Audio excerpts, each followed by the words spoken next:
গুণু স্কুলৰ পৰা আহি পালোহি। তাইক থ'বলৈ যে গৈছিলোঁ, আকৌ লগতে লৈ আহোঁ। তাইক থৈ পেলাই গুচি নাহোঁ, তাইক কান্দিবও পাৰে বুলি ভয়তে আকৌ ৰখি থাকোঁ। তাই আহি পোৱাৰ পাছত তাইক সুধিছোঁ কেনেকুৱা কি লাগিছে দেখিছেনে। মুখখন কুচাই মেলি খজুৱাই মেলি কিনো উত্তৰ দিছে তাইহে জানে আৰু। তাই ভাল লাগিছে বুলি কৈছে বা অকণমান এডজাষ্ট হৈছেগৈ স্কুলত। আৰু এইপিনে আকৌ গুণুক থ'বলৈ যাওঁতে এই কাপোৰযোৰ পিন্ধি গৈছিলোঁ, ইমান ধুনীয়া লাগিছে বুলি কৈছে নহয় মানুহে। কিন্তু মই ভাবিছিলোঁ মোক চাগে নোখোৱাব। আগতে মই এনেকুৱা এযোৰ কটনৰ কাপোৰ পিন্ধিছিলোঁ, মোক খুওৱা নাছিলে। মই সেইকাৰণে বেয়া পাওঁ কাপোৰৰ কালাৰটো। কিন্তু ইয়াত মানে মই বহুত কালাৰ মিক্স দিলোঁ যে, সেইকাৰণে কাপোৰযোৰ দেখিবলৈ বৰ ধুনীয়া লাগিছিলে। ভিতৰত ফুল দিয়া নাই, পাৰিগতে বনাই দিলোঁ। আৰু এইপিনে গুণুৱে দেখিছেনে ভিডিঅ' চাই চাই নাচি আছে। তাই এনেকৈ কিবা ৰাইমছ লগাইছিলে নেকি, তেনেকৈ নাচি আছে লগাই। আৰু এইপিনে লৰালৰিকৈ মাৰ কাপোৰ চিলাই আছোঁ। আহি পেলাই মিস্ত্ৰীকো চাহ দি ল'লোঁ। মিস্ত্ৰী দোকানৰ চবকে চাহ এটা দি আকৌ কাপোৰ চিলোৱাত লাগিছোঁ। 12টালৈকেহে অকণমান সময় পাওঁ, সেইকণ সময়তে চিলাই লৈছোঁ। আৰু দহিও বাতি ল'লোঁ। মায়ে কাপোৰযোৰ পিন্ধিবলৈ ক'ৰবাত সকাম এটা খাবলৈ যাব। নতুন কাপোৰ আনি থ'লে আমাৰ মাৰ গাত তত নাইকিয়া হয় পিন্ধিবলৈ, কেতিয়া পিন্ধো লাগে নেকি।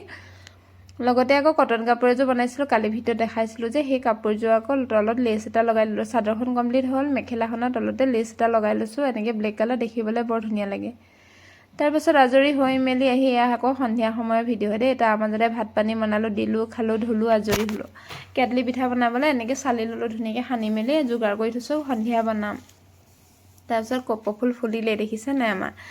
এইপিনে বহাগ পোৱাহি নাই, ফুলি শেষ হ'ব হ'ল। এইপিনে কলি পেলাইছে, মানে মই একদম ছিজনত মানে বহাগী বিদায়লৈকে ফুলিব আৰু এইটো জোখত কপৌফুল একদম মই ৰুই থৈছোঁ। আৰু এইপিনে আকৌ কেটলি পিঠা বনাই মেলি চবকে চাহ দিবলৈ আহিলোঁ। মিস্ত্ৰী লাগি আছে, কাঠৰ মিস্ত্ৰী এফালে লাগি আছে, এফালে দোকানত মানুহ, এফালে ঘৰৰ মিস্ত্ৰী, চবকে চাহ তাহ দি ল'লোঁ।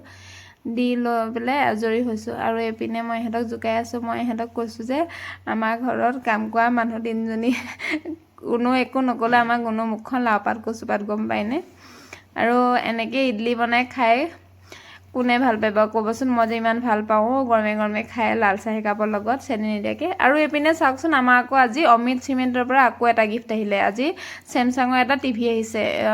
চাইজটোহে আকৌ পাহৰি থাকিলোঁ, কিমান চাইজ আছিলে। বহুত ডাঙৰ হয়, কিন্তু আমাৰ ঘৰত থকা টিভিটোতকৈ অকণমান সৰু। আৰু সেইটো আনবক্সিং কৰি আছে। মই আকৌ জোখতে আছিলোঁ দোকানতে, ভিডিঅ' এটা কৰি ৰাখিলোঁ। আৰু এনেকৈ বস্তুবিলাক আহিলে ভালো লাগে ভিডিঅ' কৰি ৰাখি। পাছত আমি হ'লেও চাব পাৰিম, আপোনালোকে চাই বেয়া পালেও আমি পাছত চাব পাৰিম বুলিয়ে ভিডিঅ'টো দি ৰাখি থৈছোঁ দেই। আৰু আপোনালোকে সুধিব পাৰে নহয় কিহৰ কাৰণে টিভিটো পাইছে। এয়া চিমেণ্টৰ টাৰ্গেট ফিল আপ কৰাৰ বিনিময়ত এইটো টিভিটো গিফ্ট পাইছোঁ আমি অমিত চিমেণ্টৰ পৰা।